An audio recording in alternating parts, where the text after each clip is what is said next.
Ka jingilang jong ka KHADC lembat ki kli nong sensyar ki basyakta namar ke jinya soy ya ke MOU dak sarkar Meghalaya mar ke sarkar Assam kalasiam ya ke rai bantit jingkang sying ka syri bat ya kene ke kamla IT ha ka coordination committee ya ka on kli dau EM in charge ke elaka uba al jambor war bat ki khot kene ke committee kinde ki kli nong sensyar na ki santli ki hima lembat ki muktiar jongki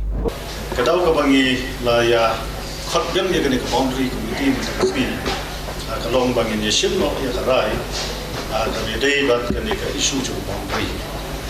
amar ke jingmi jong ke jing bom ke jing ya prasha jong ki paiba khatam na galem jong ki santli ki hima ki bala shakta akan ke jing soi ya yu ta ki artli ki sarkar Meghalaya ka jungin Assam aga level jo ki jing star je kadau ka jingmi jong kene ke jing ya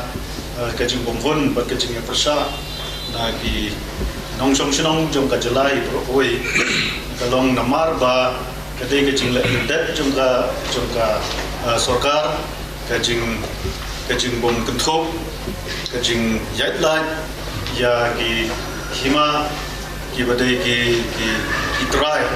chaka ki try puta bat kum ru ya ka district council kum ka custodian jong ki hima bat ki sinong ki thau ki ba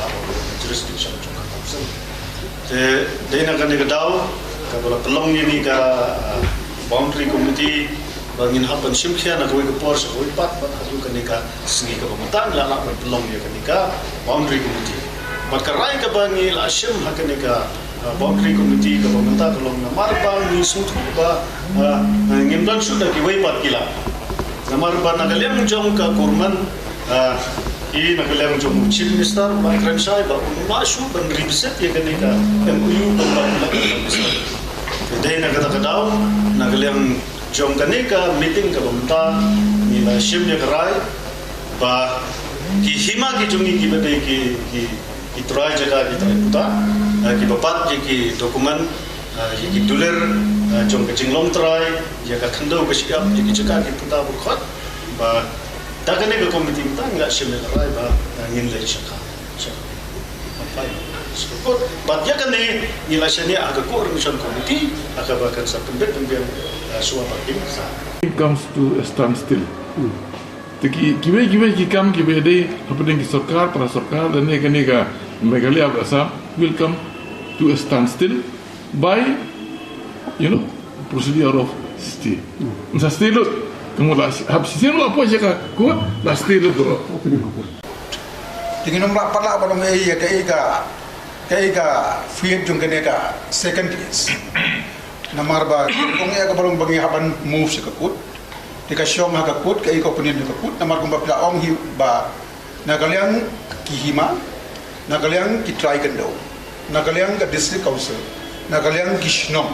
ngim hon ha ka jingade ba kan ka soy ya ka mi ka ika daw jing bom hon kalong namar ba ikandeu gisya kilong very much apo ki hima but ki hima kilong very much kat kun ka Assam Reorganization Act 1969 Northeast Reorganization Act 1971 paragraph 20 jong 60 ba uput usam jong ka state uput usam jong ka United Khasi Jaintia District Council unlong kat uput usam jong ki hima tenda kini kisnong kini ki kendau gilong very much apo ki hima na taro ki mohon tenda raw ba yong bi mo di chairman long ba gila form ya ka coordination committee gila interest tu haga coordination committee bahkan work out ki modalities baro hai bat banwan ra chaka sudi de yaman ta kadang long too early yangi bonong ka outcome ne ka outer effect jong ka second phase ngalong e pinu ne bakasyong ha ka mind jong ka haiku kaste ne ka thamste ka syong ha ka mind jong haiku ka jingmot jungi ka lom batang ni ko ni tingong clear ba ka jingsoy ka MOU ka jingsoy ka agreement kamdon ka nongrim ka bashai nama gini ki kendau kilong very much apo ka hima tina ka daw ai ka put kan rai ban stay ka second phase ni ban scrum mo ya ka MOU ngem non panang man ong mendang maka gini baru kajilong tu eli ban bataya pi ni ka syong ka main jong ka coordination committee ka syong ka main jong aku ringkat bagi mama gin tang mana banong petition ka syong ka coordination committee lalu ngapai ke ni ada less as possible Tebak mau piang bapin lek ujor sakakot habai David kicaka. Te laka hima kadon em pikot tiban pun sisa begitu kicaka kihap. pi habalani sekut dengan rai plasu tu ni habalani sekut dengan rai ladon hiki mo Kelilang lagi hima. ki ba Kelilang hima. Ini gelitip.